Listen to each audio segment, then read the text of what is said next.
कौने रंग डोलिया कौने रंग ओहार जिया जी कैसन आखी दुर्गा मैया कलशवा ले अइलन जिया जी कैसन आखी दुर्गा मैया कलशवा ले अइलन जी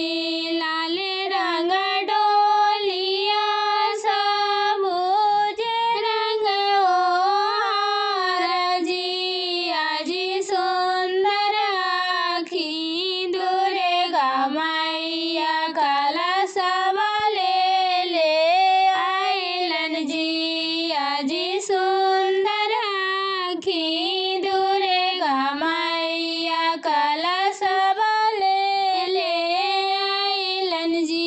पहिला में रखलन डोलिया कुमारा दुगार जिया जी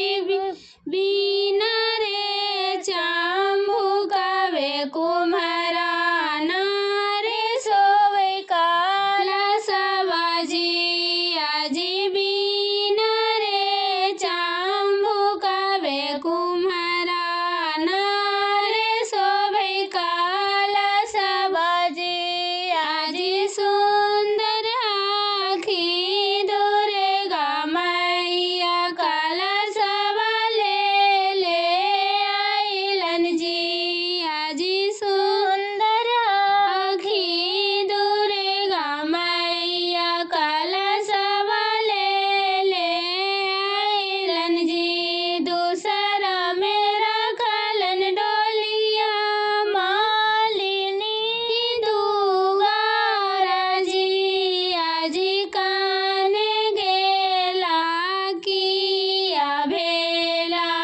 मालिनी के बेटिया जिया जी काने गेला किया भेला मालिनी के बेटिया जिया जी गुथियो के देहो मालिन गाल के